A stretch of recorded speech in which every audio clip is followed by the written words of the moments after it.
Hello and welcome into the PHLY Phillies podcast. Jamie Lynch, Renee Washington. We got Tyler Zulli behind the proverbial glass that does not actually exist. He's just sitting like 3 feet away from us, but he's here with us. And Tyler and Renee did a great job yesterday filling in.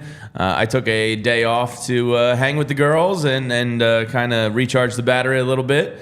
Hope everybody is having a great Friday morning, as we did make it to Friday. In a minute, we're going to be joined by John Foley, who many of you from Sicko Philadelphia Phillies Twitter know runs the wonderful account 2008 Phils. I think you'll be hearing a lot more from John in the coming days, weeks, months, and all that. But he's going to join us momentarily. But before we get to that, Renee, how you feeling? We're now 3-4 days removed from the game, and the grieving process is different for everyone. I think I'm kind of back to anger has subsided completely, and I'm back to the it's kind of sad it's over phase, because it is World Series Game 1 night.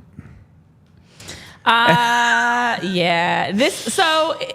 I compare this to like the dating process when you break up with somebody and at first you're angry, you're in denial, you're trying to make it work, you're trying to talk it out, and then God forbid, babe, I swear. God forbid they start dating somebody else before you do, and you're like watching them move on, and now it like brings up all the feelings again.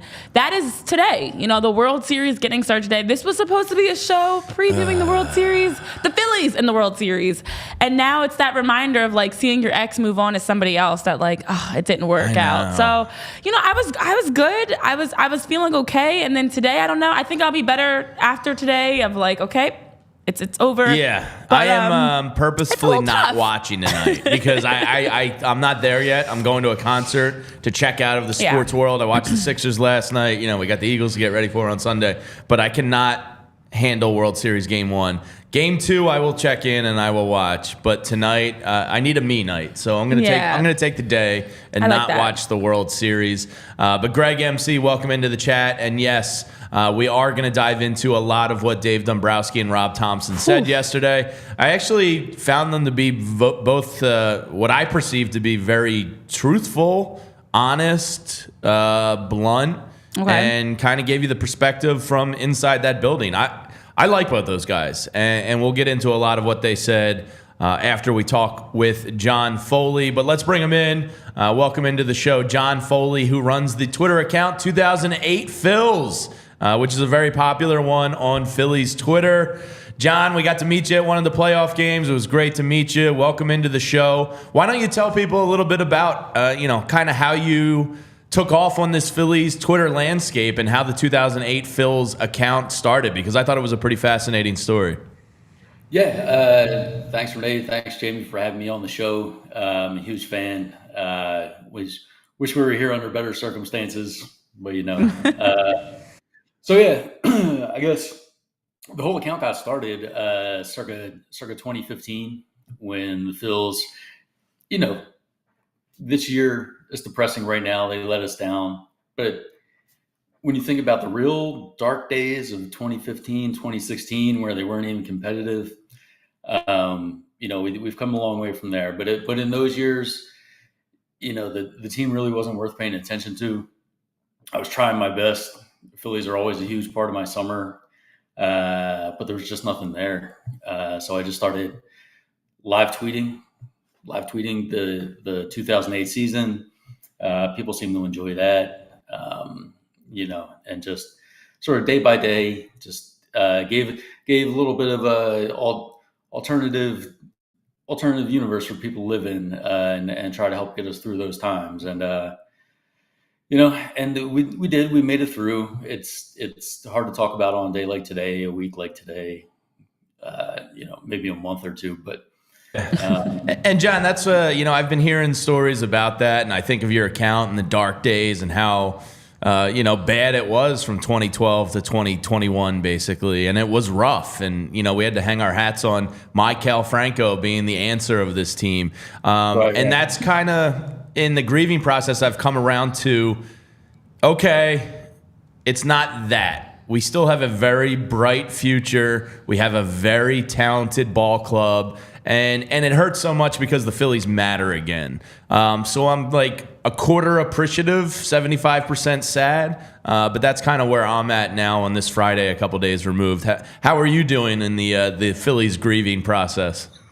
I mean, I'm hanging in there. This may or may not be vodka at 11 in the morning, but that's fine. Whatever you got to do to get by, right? I don't know. Today's probably not the day to feel appreciative that they're in the mix, and they'll probably be right in the mix again next year. You've got pretty much everyone coming back, with the big question mark being Nola. What are they going to do with Reese? But you've got a core there that's going to be competitive again, and it's the highs and lows of being a relevant baseball team again. So it's bad. It hurts. I know everybody's hurting. I'm hurting. But if you step back, million-mile view, there's worse places to be. We could be in 2015. We've got guys here that can, make another run at it. And again, that's what I just keep telling myself as part of the process. Sorry, I was gonna say, telling yourself everything's fine. This is fine. Everything's fine. Just trying to talk yourself through it, right? Right. With the flames behind me, this is fine. So I do think there'll come a time, a month, 2 months, certainly by spring training, where we'll be able to look back, like, wow, that actually was, the way we look back at some of these other seasons last year, 1993. Pretty much everything during that golden era run, other than 2008. You're able to look back now and appreciate the fun times. Right now, it's just too hard. Well, John, I think for me, the hardest thing is, and I've talked to Jamie about this and Tyler about this before, is it's so hard to get to this point. The NLCS World Series, it's not something you take for granted. It's not something you just expect that's easy to get back to. And to get so close and fall short in a series that we all talked and had expectations after going up 2-0, the Phillies are going to win this. I think that's what hurts us the most. It's not a series where it was back and forth. It was a series where the Phillies fully were in the driver's seat and dropped the ball. So I'm curious to know for you, where does this stack up for the Phillies specifically, in worst playoff busts, I guess you could say, and losses in the history of Phillies? You're absolutely right. I mean, this is the hope and the idea that we were up and blew it. Last year's run, it was magical. It was, of course, disappointing. But you had this feeling the entire time that they were sort of cheating death, like they were making it through, catching some breaks, and you felt like, okay, hurry up and win this thing before the magic runs out. This year, up 2-0. And then coming back to Philly up 3-2. I think they were at that time, the odds makers had them 8-1, 9-1 favorites. That's a different kind of feeling than the disappointment we usually have. I mean, dating all the way back to a heartache in 1993. Blue Jays were a better team. Houston was a better team last year. This year, Arizona was not a better team. The opportunity was right there to get back, and then you would have liked their chances against the Rangers. So it's a little bit unique, this particular pain. For me, just because of the age I was in 1993, I think that cuts the deepest. I think nothing will ever top that in terms of pain. And, even though they weren't favored, and now, with the benefit of hindsight and many, many years to think about it, you understand that was a magical run at the time as a kid. Just heartbreak that can't really be matched. Pretty much after that happened, yes, any of these other losses are going to be heartbreaking, but it's hard to top that one. There's, of course, 2000. You always remember your first, John, and 93 was my first heartbreak in the sports world. And I'm not sure I'm fully over it. Roger Mason for Mitch Williams. What the hell was Fregosi thinking? But yeah, I think we're very similar in age. It was kind of like right in that prime, pre-teen, approaching teen, just like sports ravenous kids, and then to see that, and I even knew Fregosi screwed up, and I was 12 years old. So I'm right with you there. It's because of what you just said, the fact that they were favored, the fact that they had home field advantage, the fact that they were the better team. It almost hurts more for me than 93. I had it right behind the 2001 Bucks game for the Birds. It really hurt because I had convinced myself that beating Atlanta in Game 3 was their World Series. I was like, if you get through this team and over this hurdle, they're going to win the World Series. And I fully pushed my brain into that pool and that way of thinking, and that made it hurt a lot more. Yeah, it's tough. I mean, you bring up the Eagles Bucks championship game. I would wrap all of that, all of those seasons, the Bucks championship loss, the Panthers championship loss, all those early years with the Eagles. That's something different entirely in its own heartbreak. Because we didn't have that one Super Bowl yet. Last year was bad. I had kids in the house crying. Welcome to Philly sports. But I do think some of the sting was taken out of it by the Birds at least having that one Super Bowl trophy. And when it comes to the Birds, I like a lot of people was very much on board with the just one before I die kind of attitude. So I got the one. Hopefully it'll be more. Hopefully it'll be one this year. So the Birds, their whole own set of heartbreak. But yeah, back with the Phillies, 93. These last couple of years, there was a lot of disappointment in what we now call the golden era too, right? Because 2007 to 2011, we all think about it as a big party. There was only one championship in there. 2011 devastating loss. 2010 devastating loss, and then 2011 in retrospect just being the end of the whole thing. I still don't understand how the four aces can't win a title. That just doesn't make sense to me. No, I think that was the best Phillies team I've lived through. 102 wins. That collection of pitching was something special, and just got beat. It happens. Well, it is interesting as you guys both talk about remembering your first. Obviously, in '93, Tyler and I were in a little different spot than you guys. I'm not gonna rub it in your face or anything. But it's a little different experience. But it's still, as you even mentioned with your kids last year with the Super Bowl, we all had that experience. Whereas kids, for me, actually, 2001 when the Sixers lost in 5 to the Lakers after the AI step over Ty Lue. I was in 4th grade at that time. That was like one of my first major postseason memories of Phillies frustration. And, there's been absolutely... Tyler's letting us know he was born December of 93. Oh, screw you, Tyler. I was born in September of 92. So by October 23rd of 93, sorry to remember the date and remind you guys of it, I was just a weeble wobble 1-year-old. But either way...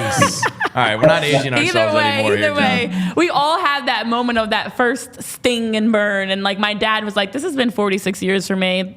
This is nothing new. So you mentioned 93. Obviously this year, what's kind of your top 3 for all Philly sports? If is there an order that you have of biggest letdowns in the postseason? For all Philly sports, I would say great point about 2001 Sixers. That gets an honorable mention.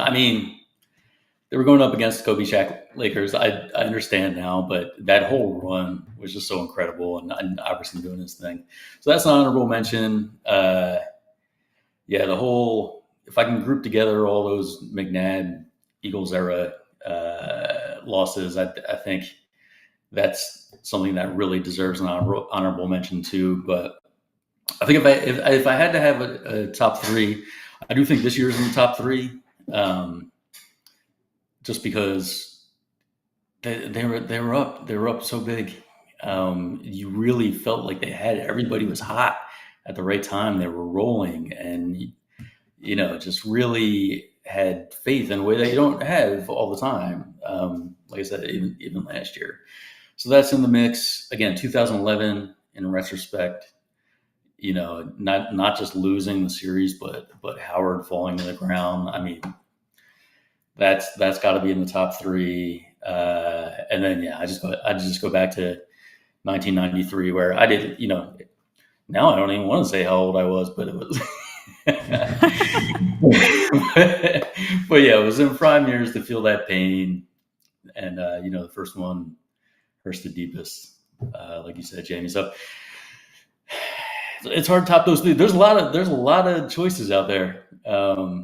There's a lot of heartbreak. A lot of heartbreak, John. Yeah, a lot of heartbreak. And Greg in our chat is saying that was the most surprising series loss I've ever experienced. And that's fair. And because of the surprise, it led to pain for me. Now, John, one of the things we're going to continue talking about today on the show is the Dave Dombrowski and Rob Thomson press conferences. And before we send you off, the final one from me, the thing that I thought was the most interesting thing they said yesterday, and I thought they were very truthful. Dave Dombrowski was like, we chased way too many bad pitches out of the zone. It basically killed us. But the thing I thought was most interesting was the decision on Bryce Harper and where he plays in the field. Now, Dombrowski and Rob both said, look, we have to sit down with Bryce and talk about where he's most comfortable playing, where he wants to play. It obviously has a huge impact on the offseason here with not only Rhys Hoskins, but, your outfield, your infield, like it's a multifaceted type of move. If you had your choice and could tell Bryce Harper, hey, I want you back in right field, or hey, you're our first baseman of the future, what does your gut say right now, 4 days after the season? It's tough. It's a very close call. I think I would love to see Rhys and his 30 home runs back in that lineup. Can we make it happen? So whatever Bryce wants, I'm sure that's what they're going to do if he feels like he's the first baseman now. All right, let's keep him there. Let's keep him happy. And figure the rest out. I suppose nobody wants Kyle Schwarber in the field, but you could run an outfield of Harper, Castellanos, Marsh in center, Rhys back at first. But what you lose is Rojas in center, which was such a reassuring presence on defense. Now at the same time, he looked completely overmatched at the plate. So that's a tough call. Do you want? So basically, you're choosing between Rojas's defense in center, or Pache, and Rhys's big bat in the lineup. And it's not just the home runs. He's one of their more patient hitters. I think up there with Stott in terms of taking pitches, working counts, getting the opposing starters pitch count up. It's a super close call. But to me, I just have a soft spot in my heart for Rhys. As much as I love Rojas, maybe let him start the season in the minors, getting everyday at bats, and come back when he's a little more ready. Because the glove is definitely ready. The glove was absolutely ready. But it was tough. It was tough to have him up in a bases loaded spot. So that's where it tips the scales for me. What do you all think? Yeah, I mean, one of the reasons I think the series tilted was Alec Bohm gave Bryce Harper absolutely zero protection in games kind of, 1 through 5 or 6 there. So I think having Rhys back protecting Bryce would do a lot for this lineup. I think it makes you better. But like you said, I think, and I think Renee probably agrees, it kind of comes down to what Bryce wants. He is your franchise. Yeah. And I agree with, I know in the chat, Matt Deckard saying, I think Rhys is back. Nick gets traded. Scott G saying, I think Rhys is walking. I would love to see Rhys back and back in a big way. And first base means you're moving Bryce. I do love what Rojas brings on the defensive side, but as we all know, great defense is not just enough to win games, especially if you're not able to score runs, and the batting order and the at-bats in general just need to be better. So Rhys is a player that was missed this postseason without a doubt. So, I think it is a very, Greg MC saying it's the most interesting situation. It is. It's like, which would you rather have? Do you want to, on which side of the ball are you prioritizing? And I'm not sure that we have those answers yet, but I would love to see Rhys back. And then just figure out the rest from there, honestly. But John, love the hat, love the commentary and the work that you're doing with 2008 Phils with a Z. And excited to be able to chat with you more in the future. So, for Jamie, Tyler, myself, thank you so much for joining us here on PHLY Phillies podcast. It's been a pleasure having you. Thank you. Thank you so much. It's been an honor, and be happy to be back on anytime. Appreciate it. And that is John Foley from 2008 Phils with a Z, as Renee said on Twitter. He does a great job there, and it is going to be a interesting offseason. I went ahead and listened to the full Dombrowski so that you, the listeners, and welcome in Matt and Greg and Barbara Carroll and Matt Deckert and all you guys kind of talking about this thing right now. And let's just get into it because it does kind of dictate the direction of the Phillies offseason. Both Dombrowski and Rob, said, well, we haven't had that talk with Bryce yet, but in the coming weeks here. And baseball offseason doesn't really pick up until the owners' meetings in mid-December. So you do have the luxury of a little time before anything really gets cracking. But it is the most important thing because it dictates so much. And as John just said, I'm pretty sure every Phillies fan never wants to see Kyle Schwarber play the field ever again. He is, as Greg in the chat says, your textbook DH. So that we can lock in. The question then becomes, do you want Rhys back at first, and what does Bryce want? Did he enjoy playing first base and maybe being more involved on play-to-play, less boring activity? Because as John said, he came up as a catcher, he played infield, he was a natural at first base, and probably defensively even better than Rhys Hoskins is after years at the position. But it's hard for me, and this might be recency bias because of how the last series went. He does give you good at-bats. He does work the pitcher. When he's hot, he can be as hot as anybody in baseball.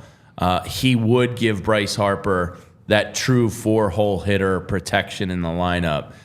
So my gut right now says I want Rhys back, but if Bryce says I want to play first base, which I would kind of find a little surprising, being the leader of the team and kind of having his emotional fingertip on the pulse of the locker room and what Rhys means to that team. I don't know Bryce, so I'm just guessing, but I would find it weird for him to say, yes, I want to play first base if he knows that the guys want Rhys back and Rhys wants to be back. I would think he goes whatever is best for the direction of the team. Mm-hmm. Do you kind of get similar vibes from Bryce? Yeah, Bryce gives off the vibes, and I do know Bryce. No, I don't. I'm just kidding. But Bryce, if you want to be friends, I mean, if you would like to be you friends, live right across the bridge. You're Come number on by. 3. My favorite number is 3. We've got a lot of similarities. My from daughter that alone. Paige loves you. Look, yeah. I'm even wearing your T-shirt. Oh wow! And my daughter Paige said, "That's my guy this morning."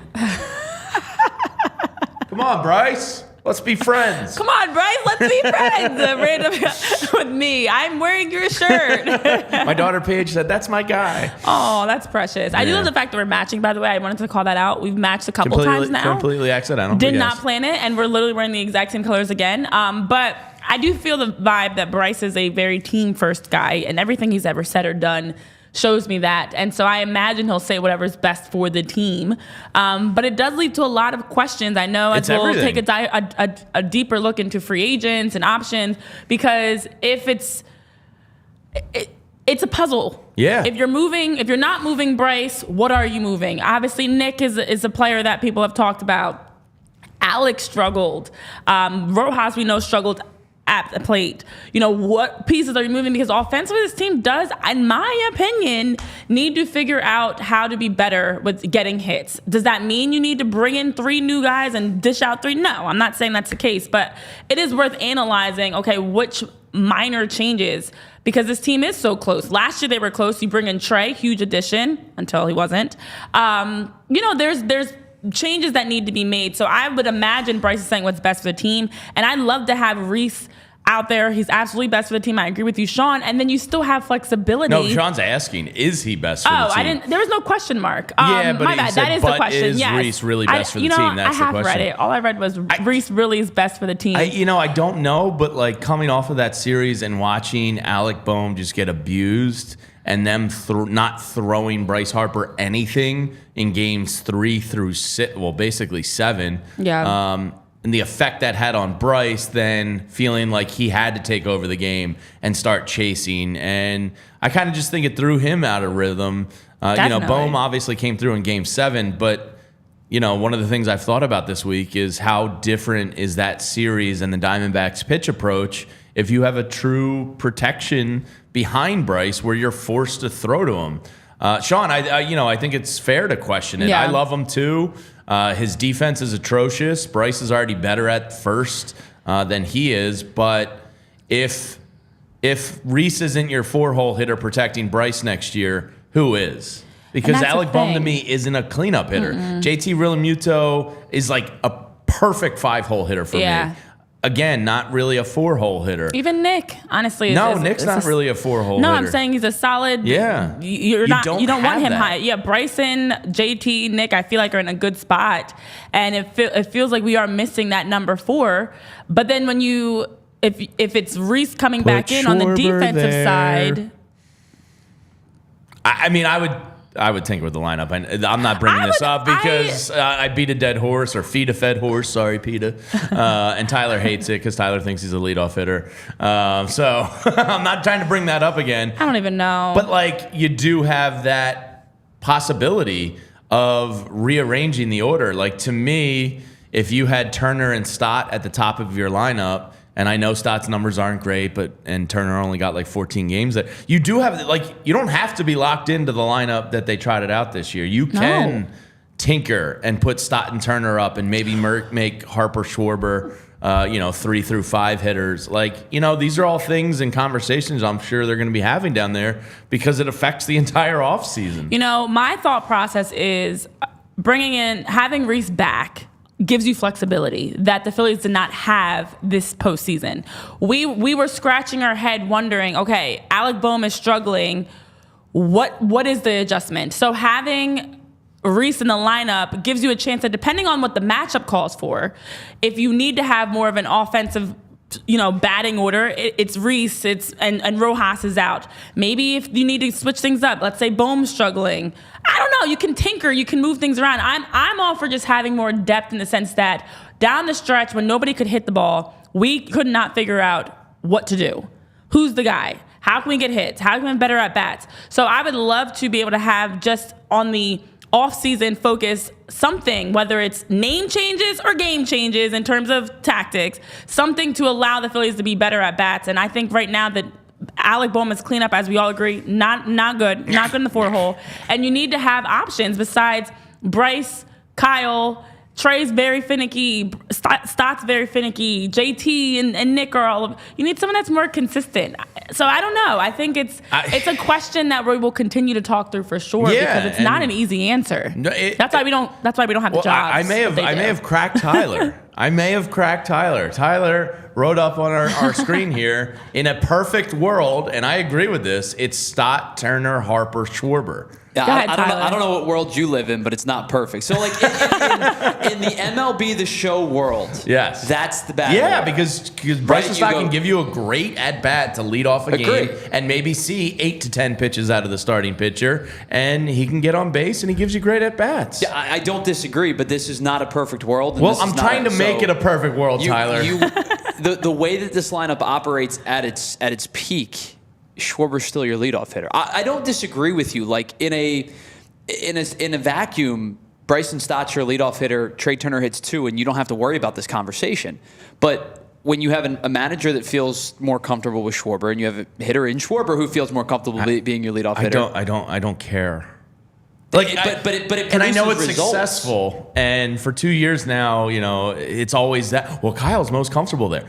I don't care. Is it successful when we're sitting at home right now? It's a great question. What do we define as success? Is my question because I think if you're in the Final Four every year, it is to a degree successful. Dave Dombrowski said it yesterday. What that means to me is something is working and something is not. So Yes, when I you agree. look at the 2 years, yes, it's successful because you break a playoff drought, you get to the World Series, you get to the NLCS this year, but something's not successful because you didn't win it all. And that's what the ultimate obvious goal is. So there needs to be something, as Sean is saying, not successful enough. Totally. Like it's more successful. But that's why I feel like this is a great time to really take a step back, look at things bigger picture, and not focus on what did or didn't work, who's comfortable here, who's comfortable where. Okay, bigger picture, where do we think that we can have the best at-bats, the best order? That way we're not getting 1, 2, 3 outs. Yeah, I think it's simple. I think Trey Turner and Bryson Stott at the top of your order allow you to get that 3, 4, 5 kind of as good as you can get.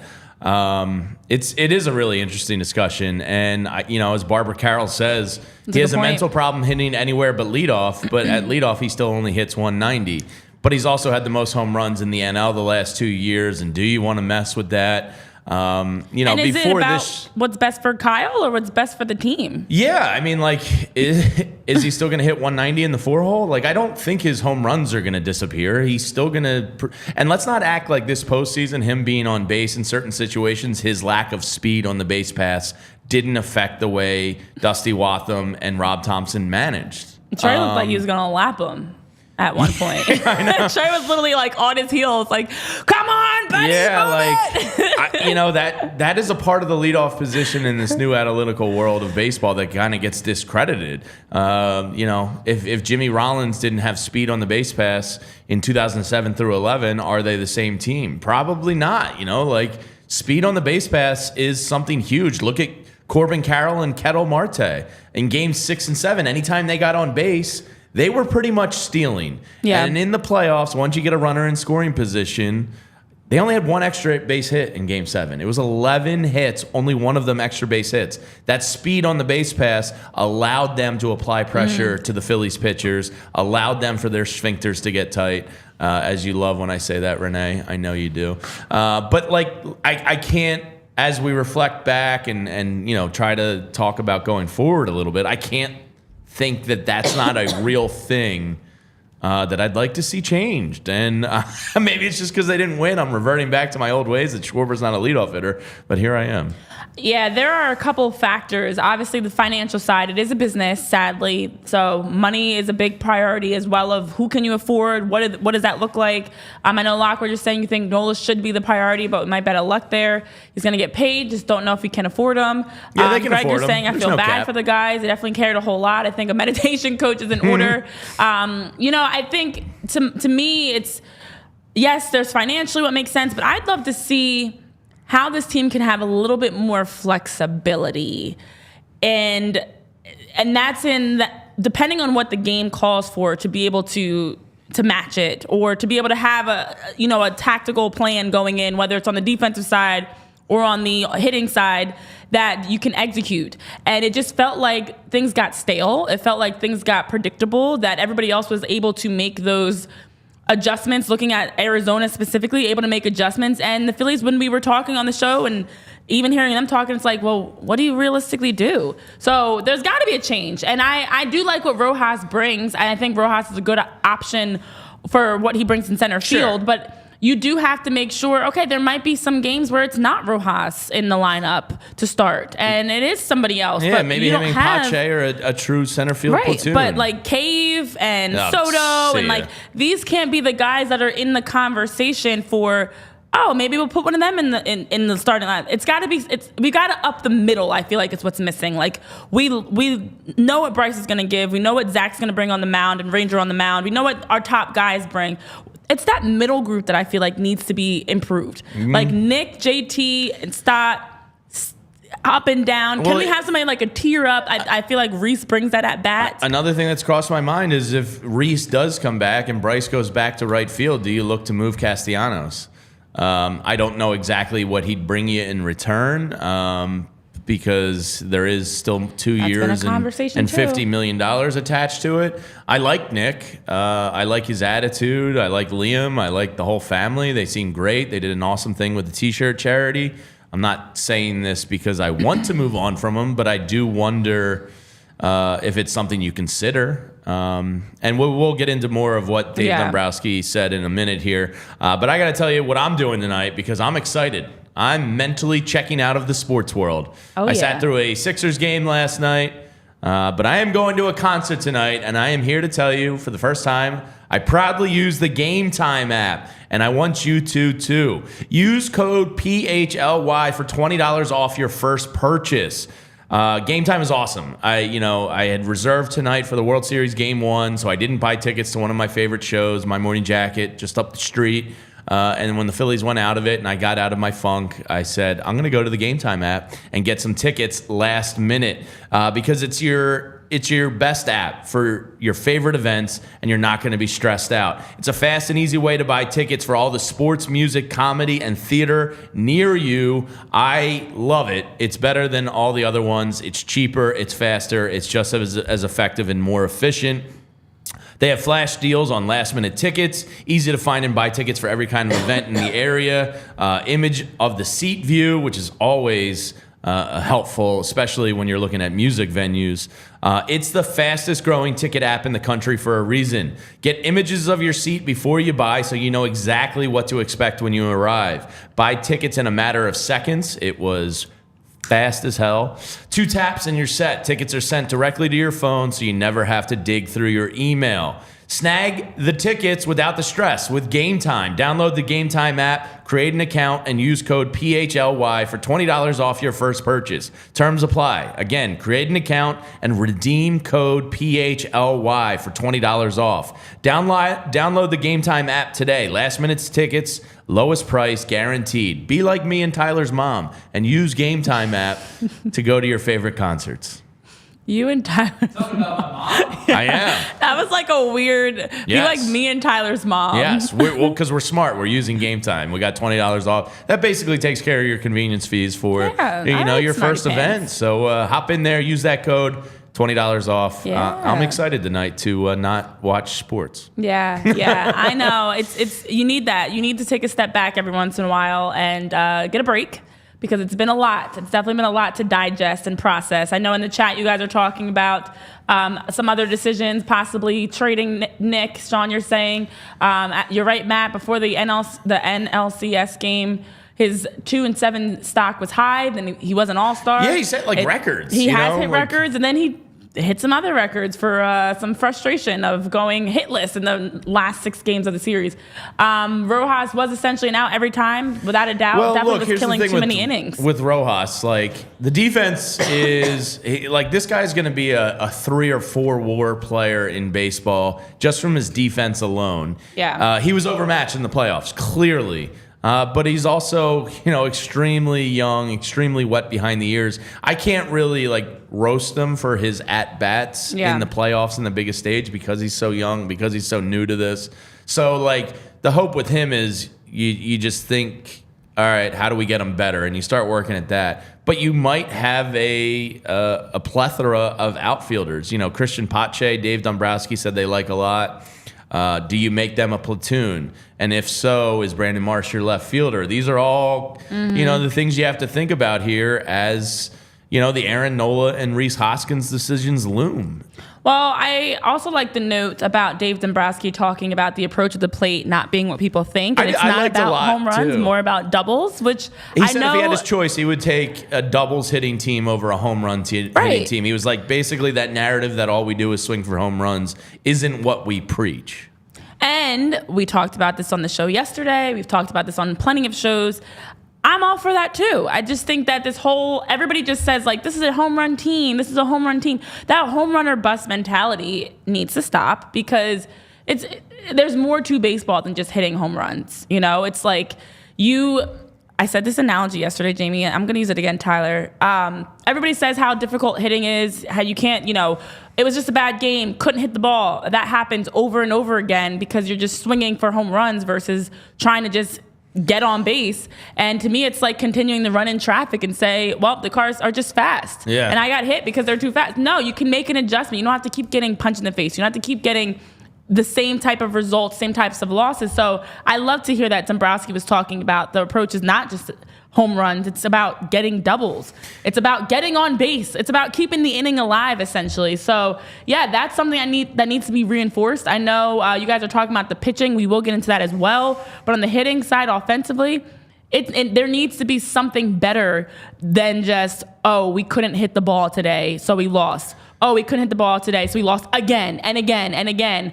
For now, 2 postseasons of having that drop-off of inability to hit and get a run. Yeah, I think Bryce was swinging for the fences, but outside of that, I don't think swinging for the fences was the problem in this series. I think it was pitch selection that was the problem.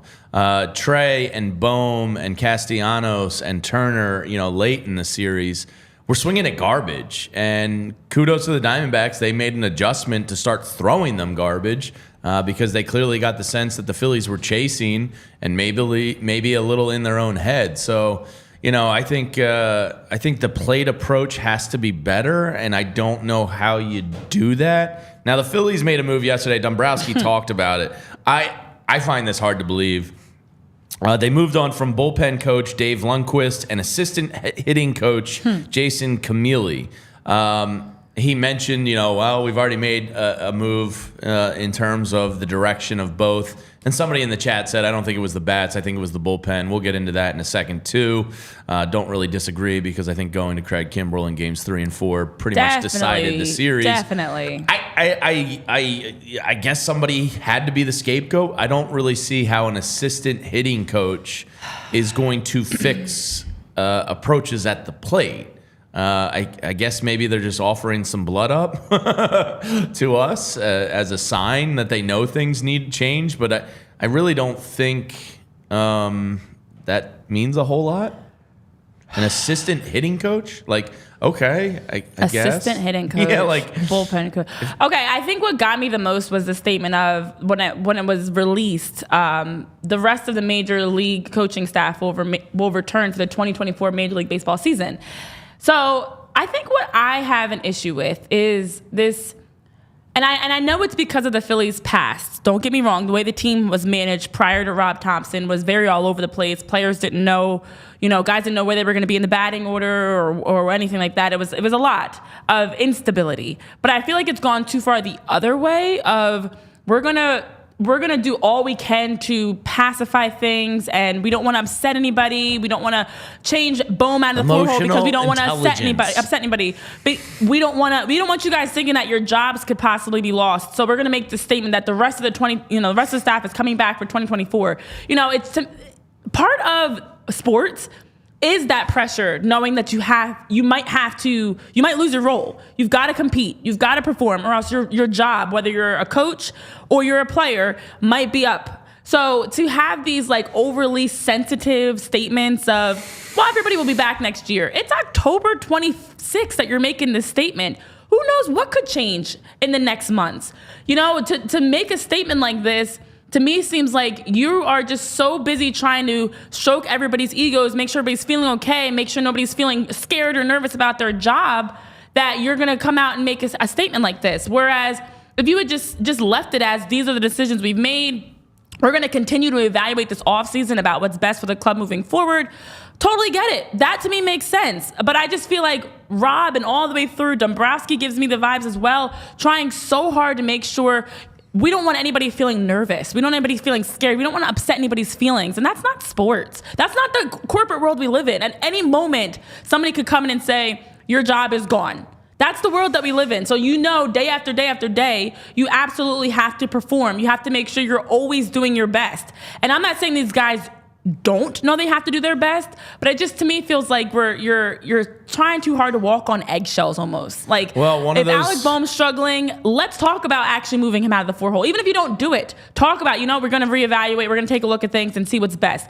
Just dangling that thought out there might in itself pressure him to step up, just like it did Nick in September. He was better when he made the move in the batting order. So I'm all for every once in a while, you do have to apply some pressure, see how people handle it. It's not a scare tactic. It's not manipulative. It's business. It's sports. It's also because you need the best out of people. It's not personal. You need the best. Same thing with Kyle. Everyone's like, oh, well, Kyle doesn't like I don't to care be what he's comfortable with anymore. He likes to be leadoff. Okay. And I like to win $1 million. I'd like to be sitting on a beach every day. Can I do that? No. That's not the way this world works. Well, so, one of those things that's going to be a decision that they're also going to talk about in this offseason is, do you let Rob Thomson go into the final year of his contract, a quote-unquote lame duck manager? Typically, that's not something that's done for a guy that has made a World Series and an NLCS Game 7 in his first 2 years. So I fully expect them to offer him an additional year and probably kick the can down the road to another 2-year deal, guarantee some money for him. That's what I'm expecting. And to be honest with you, while I had a couple problems here and there with Rob's decisions, i.e. Craig Kimbrell, maybe not pinch hitting for Rojas there with the bases loaded, a couple other things in the bullpen. I think he's a pretty good baseball manager. I know Craig Counsell is going to be a free agent, and the Mets are probably going to go hard after him. He's a very good manager. But I'm totally fine with Rob Thomson getting an additional year because that's probably something, they're going to look at. And Rob was asked about it, and he said what you said, like, I've never worried about my contract. I've never thought about my contract. I kind of just put my head down and do my job. He said it's not something he's concerned about, but typically a manager with that success doesn't get a lame duck year. So I'm curious if that gets done here before maybe the winter meetings or maybe relatively soon, because I do think Rob's a pretty good manager. Yeah, he's, Jonathan, you're saying what I'm trying to say. That's a good way. Rob seems like he's playing too nice stepdad role. I do at times. I like the decisions, like when we talked about in the postseason, Rob at times was playing chess. Rob at times was working the bullpen. Everything was smooth. The team was looking great. I think it's just, to me, it's always when things go bad, because that's when you really can test the true character and the true identity of anybody, any team. Everybody can be great when you're smashing balls out of the ballpark, but what happens when you have back-to-back games, Game 3, Game 4, where it comes down to decisions of putting Craig Kimbrell in? What happens then? And it's just, to me, too nice at times. And he did say he wants some decisions back that he made. And that's what when I say that both of them I felt were very truthful yesterday. Rob said, yeah, there was a couple bullpen decisions I would like to have back. And I think he's 100% talking about Craig Kimbrell. And I don't think we're going to see Craig Kimbrell in a Phillies uniform again. So hopefully that one just can be buried. Yeah. I mean, he screwed up. He shouldn't have gone to Kimbrell in high leverage spots in games 3 and 4, and that goes back to pulling Ranger and Christopher Sanchez too early. I don't think either of those guys deserved to be pulled when they did, and that's probably when you lost the series. It does go back to, what you measure as success, what you learn from this. I think, to me, with the past 2 seasons, with what the Phillies have accomplished, he has bought himself time without a doubt. And to me, it's next year. Okay, it's fool me once, shame on you. Fool me twice, shame on me.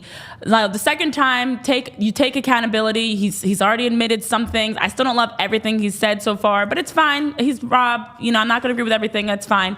But I would love to see moving forward what next year looks like. And if it's Brett Brown in 2020, so 2019, the season before, in his 6th season, that to me is what Rob is heading into this year. Like, if Rob goes into this upcoming year and it's the same issues, Rob needs to be out of here. Then I'd be done. So I think, like, you can say, okay, last year, as we all know, a magical season. Phillies really surprised people and got further than a lot of people expected. This year, underachieved in that a lot of people were expecting to get to the World Series, but still had a great season, especially when you look at the overall bigger picture. So now it's a matter of, this is 2 years in a row where you've had the same issues in the postseason that kept you from winning it all.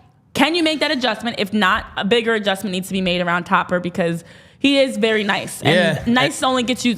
Nice guys finish last. It only gets you so far. Canadians, stop being so nice. You don't have to be nice all the time. And Matt Deckard says, Jason Sark said, pulling Sanchez didn't come from Topper. And look, that's something Dave Dombrowski knows, because the analytical department within the Phillies does make some of these lineups. does make some of these decisions. So, I think Rob Thomson does a pretty good job of straddling like baseball gut versus analytics and what they're telling you. So, yes, that's something internally they know. I'm sure Rob would, and Jason, if Jason Stark says it's gospel, because he's one of the greatest people to ever cover baseball to come through this town. That's probably one that he would want back. Because Christopher Sanchez was not pitching bad. He had let up two soft singles. He hadn't pitched in weeks. Yeah. I mean, they clearly had a hard pitch count on him, and that's something that probably came from above Topper's head. But to go to Jeff Hoffman in the third inning. And I know Tyler gets uneasy when we talk about leverage. It was a big leverage spot, but Hoffman was the guy there, and he just kind of burnt the bullpen out. And then all of a sudden in the 8th and 9th innings, it's like, shit, we got to go to Kimbrel. That's all we got left. And one of those guys is Taijuan Walker. And Dombrowski and Rob yesterday, I know you and Tyler talked about the tweets and the pettiness. He posted a picture in the gym this morning, working out. Good. That's what you should be doing. But Dombrowski and Rob were both asked about it, and they both, did the proper leadership technique of, we love when a guy has passion and he's upset because he's not getting the ball. Dombrowski went on to say, look, he's not a relief pitcher. He takes too long to get warmed up. If you look at his numbers in the first inning this year, it was like a 7 ERA, and then he would kind of settle in. He did get you 15 wins, but the bullpen was not really a place for him. And Rob said, no, I love him as a competitor. I love him. I'm going to call him. The relationship is not fractured, and I don't think it's fractured at all. But both those guys, I thought, answered it honestly. And the question then remains to me, well, why was he on the roster? That's my question. Yeah, why did you waste a spot on him if you knew he wasn't a bullpen arm? Ding, ding, ding. I always thought whatever the Christopher Sanchez game, the two of them were going to be tied at the hip. That's why I thought he was on the roster, whether Taijuan started or Sanchez started. I actually think Sanchez deserved to start. But I thought, all right, if Sanchez has a hard pitch count here of, say, 50 pitches, then you start warming Taijuan up at, his 30th pitch, and hopefully he's ready to come in that middle relief, innings eater type of role. He wasn't, so it begs the question, why the hell was he on the roster? That's my question. When we talked about it yesterday, it was the same thing. I agree. I know Tyler was sharing the exact same stats you were. His ERA of, especially first innings, not good. And despite having 15 wins, those numbers are very misconstrued. But my thing is, why is he on the roster at all? Especially since you didn't have Lorenzen on the roster in the first round. Lorenzen gets brought onto the roster, and you still keep Walker. And there's no reason to have him there knowing he's not even in the bullpen. He's not even an option. So why is he there to be a cheerleader when you could have somebody else possibly? I don't know who, but somebody else brought in. So I know that we've got some other people here in the chat. Welcome in Daniel Wren, Jim Montgomery. Yeah. Nice to have you guys. Smash that like button, bros. As you guys are here, definitely. Wow, okay. As you're here, Smash definitely. that like, bro. I was going to do the same thing. Make sure you're hitting the like button. Make sure you're joining in the conversation. And while you're here, actually, let me tell you about a great spot. You can get some cool shades. That's Shady Rays. Shady Rays is great to gear up for the season, any season, summer, winter, fall, spring. They've got some great sunglasses and eyewear you can rock year-round with polarized shades and some snow goggles. So as we're nearing the winter season, as things are starting to cool off, and you want to hit the slopes, you want to go out with the kiddos to go build some snowmen. I don't know what you want to do in the snow, but you've got snow goggles for that. Shady Rays is the place to do it. So you guys can now take advantage of our deal. Using that code PHLY allows you to get 50% off when you buy 2 or more polarized sunglasses. Awesome deal. What makes it even better is if you lose one of those pairs of sunglasses or you break one, Shady Rays will send you a replacement right away. They're very good about that. And unlike some other sunglasses, when you lose them, they're gone. That's not the case for Shady Rays. And not only does Shady Rays have all the great sunglasses and eyewear over at shadyrays.com. You also have the trust of knowing that 250,000 plus people have rated them with 5 stars. So a lot of people have been enjoying Shady Rays, and you can too. Awesome. Daniel says, I wish we still had Matt Vierling. Yeah, I hear you. Soto was just okay for you this year. I didn't think he was terrible. Didn't think he was great. He went to Detroit in that deal. Matt Vierling was a great bench piece. I miss Gene Segura too. I miss Mean Gene. I always love that guy. But I do think upgrading a bench bat is an important part of this offseason. It does seem like the past couple years it's kind of gotten neglected a little bit, and maybe I don't know about Pache being like your top bat off the bench. I would like to go kind of get. You don't like Pache and Cave as your no, 1 and 2? Okay, I would be better. Yeah, I know. I would be better if they were 2 and 3, and you got like a true professional veteran contact hitter as your top bat off the bench. Because let's not forget how important Greg Dobbs was in 2007 and 8. It can be a big role for a team. So just going through some of the other notes here I have of Dombrowski and Rob talking to the media yesterday. We talked about the approach at the plate. That's not what they preach, is home runs every time. Dombrowski did say they're going to be aggressive in pursuing Aaron Nola. Matt Deckard in the chat earlier said money's not going to be an option when it comes to that. I kind of believe that. Andrew Painter is not going to be available next year. Griff McGarry and Mick Abel might have a shot at that 5, but you're not really going to want to count on them as a top of the rotation type of guy. Yamamoto, the kid from Japan, the Phillies have scouted. Again, don't really know how he's going to translate to Major League Baseball, so do you want to count on somebody like that to be your 2? I think the Aaron Nola decision, because of the postseason, became an interesting one. I think if you had asked every Phillies fan at the end of August, beginning of September, do you want to re-sign Nola? I'm speculating that his market is probably going to be in the $170 to $190 million category.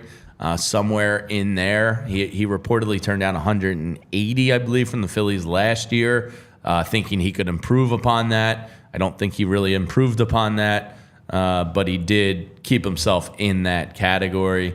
Renee, gun to your head right now, do you re-sign Aaron Nola for, let's call it $180 million? Why?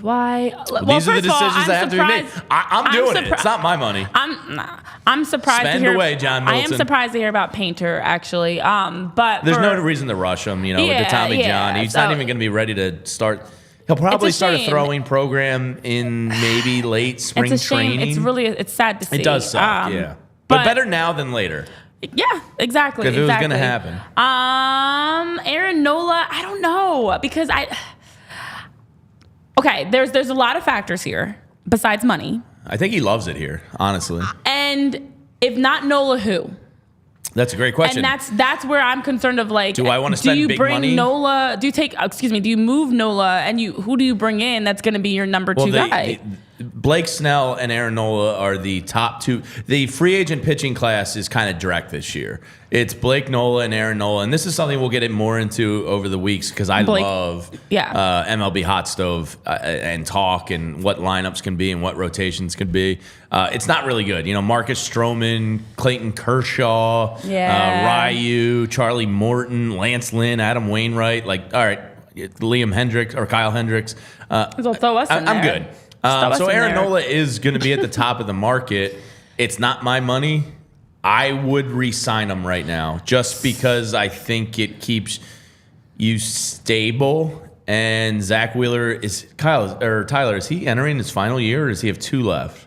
I think he has 2 left, doesn't he? I think it's 2. Wheeler? Yeah, Wheeler. It was a 5-year deal. So he has 2 left. Yeah. Okay. I thought it was 2. I think it's 2. I don't know. I think he might be up at the end of 24. It might be. My gut says. I'll look at that real quick. While you're looking at that, I think to keep the stability of the rotation, I'm almost for it. So after the ups and downs of Nola this season, one would maybe think move Nola. But as we're talking about, if you're moving Nola, you've got to make sure you have a better option coming in. Now, I do feel like Nola wasn't the lone. It is the last year of Zach Wheeler coming out. So that does impact the decision, Nola does want to be here. That's not a reason to keep him. You have to look at performance. And I think that Zach Wheeler, Ranger, and even Christopher Sanchez have, to me, locked in. I would say Nola I like, but what needs to change is actually I'd rather you make a change around Craig and around the relievers and closer. That's something they talked about. Yeah, versus Nola. Because I don't, as much as Nola was frustrating at times, you look at Game 6, he was out there starting. He had a drop off after that strong first inning. As much as that's frustrating, it's not the lone issue. The main issue in the bullpen came down the stretch because it was Craig. I think Orion, you give Orion now a full year. I love to see what he can do with a full year. He's going to be a big part. So I think, to me, the bullpen shaping up has to come. Like, it wasn't starting. It was how they finished. That was the issue. Yeah, so I think there was a major drop-off. I think it was David Murphy, excuse me. I don't know why I said Daniel. David Murphy asked Dave Dombrowski about that. He said, the bullpen, can you count on certain guys now that you're pitching late into years? Right. And Alvarado got hurt this year. Sir Anthony got hurt this year. He's like, can you count on these guys the later and later they go into the postseason? And, the question was all about the bullpen. And Dave Dombrowski said, look, I don't think we need that all-star level big money guy to be the closer. He said, one, there's not a lot of them in baseball. And two, he said, I'm pretty comfortable with a lot of the arms we have back there. He's obviously going to add to it. But to me, it's pretty simple. Jose Alvarado is your closer.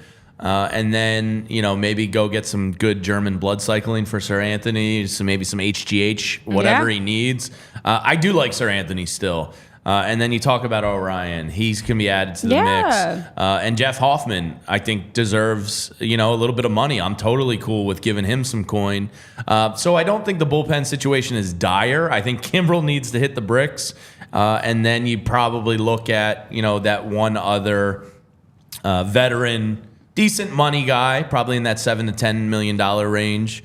Whether righty or lefty, depending on your needs. Yeah. But I think you have a closer in Jose Alvarado. I've seen enough from the guy that I believe in him as a closer. Yeah, I mean, look, the good thing is it's not our money to spend, but if you are looking to spend your money, you can do so at FOCO, and FOCO is a place you can buy some merchandise to represent your teams as you're heading out to go to the stadiums, the arenas, whether it's Eagles, Flyers, Sixers, Union, Phillies, whoever it is you're purchasing to support. FOCO has all types of merchandise, shirts, overalls, bobbleheads, collectibles, whatever it is, they've got it. And you can use that code PHLY to get 10% off when you head over to FOCO to be able to rep your squad. Now, going back to the bullpen, to me, my main issues with the bullpen was Craig. And it was just more I felt like the bullpen was so back and forth with the quick hook that to me was the frustration. So I don't think it was the personnel. I think it was the management of the bullpen. I know somebody said, which is the manager's toughest job is managing the bullpen. I know somebody mentioned I want Nola out because he cried, and I clarified on this show yesterday, I don't have a problem with the fact he cried. You are human. You can show emotion, just not at that moment. We don't need you crying at that moment. You save those tears for when you leave the ballpark, and you try to stifle those tears if you can. There's plenty of ways to do that. I told Tyler you can pretend to be tying your cleats. Maybe you're going down, you're tying your cleats, you're really just wiping your tears away. You come back up, you regroup. So I don't have a problem with Nola or his tears. I just have a problem with the management of the bullpen. And I would like for, as you talk about, you take a look at all the names across the list. You've got steady starters, relievers, a closer in Alvarado. We love what Hoffman can bring. So now it's the other pieces. Okay, when you look at Craig, Orion, Lorenzen, Walker, who can you get something out of? You have a good Orion. base. You can get something out of Orion. Okay, let's invest in maybe a full year now of Orion, see what he can do with the team. And then on the other side, someone like Kimbrel's got to go. So I don't think it's an Aaron Nola issue. I think it's even Matt Strom. Take a look at the other guys. Strom was really good this year. Right. You take a look at the other guys because that's where the drop-off was when we were scratching our heads wondering, holy crap, who's coming in now? Yeah. Zach Wheeler having to pitch as a reliever for the first time in a long time. Who do we have now? You need stronger relievers and closers, and it's not a Nola situation specifically. So yeah. So that was interesting. I thought Dombrowski said that. He said he believes Trey Turner is going to be a more effective defensive player next year. He said he doesn't really know what to chalk that up to, other than just kind of getting in a new stadium, a new city, a new ballpark, and kind of settling into your role, your contract. He thinks maybe there was a little bit too much going on between the ears. I thought it was overall a pretty interesting discussion from both of them yesterday. But we have tons to get into this offseason. Mm-hmm. The Phillies' direction, and look, maybe this is the soy boy in me coming out of the darkness of anger and sadness the last 3 days. John's, who joined us earlier, said it's a little early to kind of get there. Well, maybe that's the way I rationalize, but I am going, all right, like, that really sucked. That really hurt. I'm not going to get over that for a long time. But they're going to be a World Series contender again next year. I fully believe that. They should be. They will be. They will be. And, it's the direction of the offseason is going to go a long way in dictating that. So there's going to be a lot to get into this offseason. We appreciate everybody in the chat, Barbara and Dan and Spiral Out and Jonathan and Barbara. I said Barbara. And Soto was a letdown. And can you scroll up, Tyler? Who said that? That was Scott G. Yeah. Scott, I agree with you. That was kind of a letdown because you gave up 2 good bench pieces to get him and just wasn't a big enough role. But, the Sixers tipped off last night, so you can check out the PHLY Sixers squad whenever you want to scratch that itch. The Flyers guys are in full swing. They got another win last night. They blew somebody out. And it is nice to fall back on a 6-1 football team. And if you want to bet on football this weekend, DraftKings has got your back. The NFL season is going strong, and DraftKings is hooking new customers up with an offer that's even stronger. Bet $5 on any game this week to score $200 instantly in bonus bets. And DraftKings isn't stopping there. All customers can take advantage of a sweeter offer every game day this October and now into November. Get in on the game day greatness. Download the DraftKings Sportsbook app now and use code PHLY. New customers can score $200 instantly in bonus bets when you bet $5 on the NFL. That's code PHLY. Only on DraftKings Sportsbook, the official sports betting partner of the NFL. And if you want to get involved in the World Series tonight, I personally can't, but I do like the Rangers. Just throwing that out there. Gambling problem, call 1-800-GAMBLER or visit www.1800gambler.net. In New York, call 877-8-HOPE-NY or text HOPE-NY. In Connecticut, help is available for problem gambling. Call 888-789-7777 or visit ccp.org. Please play responsibly. On behalf of Boot Hill Casino and Resort, licensee partner Golden Nugget, Lake Charles, 21 plus, age varies by jurisdiction, void in Ontario. Bonus bets expire 168 hours after issuance. Very specific. Super specific. What is that, 7 days? 14 days. There we go. Very specific. See sportsbook.com, DraftKings.com/football terms for eligibility and deposit restrictions, terms, and responsible gaming resources. Quickly, our World Series predictions. I think we fell in at the same spot here because we both took Texas in 6. Now, my thinking here was I wanted to say Texas in 5, but I thought that was a little bit disrespectful to a pretty pesky, pain-in-the-ass Arizona Diamondbacks team. So I am going to be a coward, and I went with 6. I don't think this series is going 7, but I wouldn't be surprised by it either. So I kind of settled in the middle there, coward's way at 6. I did not read your notes first and come to that conclusion. Well, I'm never. I'm just being a coward. I know all. Spiral Out is saying rooting for Arizona because the Phillies lost them. I'm never that person. Tyler and I were talking about it, and you guys will learn I'm very savage. I'm very savage and petty, and I have no problem being that person. And I do not root for the team that beat me. In fact, I want to see them get completely swept if possible and destroyed. This so I don't care about the Diamondbacks having beaten the Phillies and now you want them to win so the Phillies no, because at the end of the day it's just not the Phillies. So I'm going with Texas because I hope they completely dominate the Diamondbacks and show that it was a fluke, that they don't belong there. And I'm hoping the Rangers win in 6. I feel like they are a really dangerous team. They're one of the more fun teams to watch outside of the Phillies. I do want to just say before we wrap up about the tiers conversation.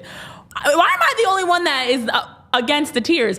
I was thinking about this yesterday after the show. The tiers. What were people saying? I didn't like when Joel Embiid cried. I didn't like when Aaron Nola cried. I wouldn't like if Bryce Harper cried. I wouldn't like if Jalen Hurts cried. I think the issue is, and I used to cry, and I say this as a person that cried in sports, it's just a matter of when you're doing it. It's not an issue to show emotion. There's nothing wrong with being upset. You feel like your time is coming to an end. You're mad that they lost. I understand that.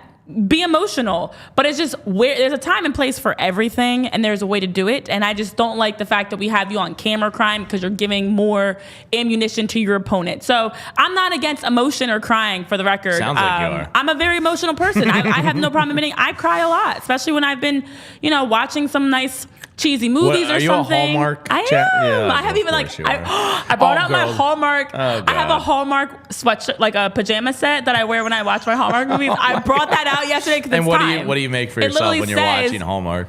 It's either like hot chocolate or wine. And I brought it out yesterday. I'm like, it's time for my Hallmark wearing outfit. Absolutely. Yeah. But I'm an emotional person. I'm not saying this as a rude person. I just think there's a time and a place for the emotions. You save that for the pillow. You save that for when there's no cameras on you as best as you can, because sometimes you can't help it, especially like you lose in the World Series or a championship. You get hurt. You can't hide that emotion. But stop thinking I'm rude, guys. I'm not. I agree with Spiral Out here, who says the Phillies choked more than the Diamondbacks beat them. They did. That might be a loser's way of thinking here, but I fully agree with you, and Spiral I hope they go get beat up by Texas. And Lockwood's throwing out your line of Corbin Carroll looks like Lord Farquaad. He does. From Shrek. He does. Mostly when he has a helmet on is what I see it the most.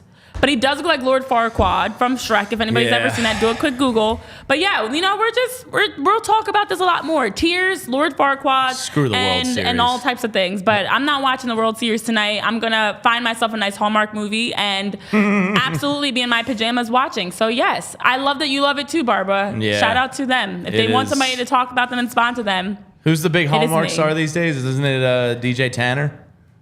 I'm not gonna say. No, there's a few of them. Isn't it? It is DJ. It's also Tanner, Lacey. I forget what her last name is. Lacey Underall from Caddyshack? No, from Mean Girls. I just got super excited. Well, Caddyshack's a great movie.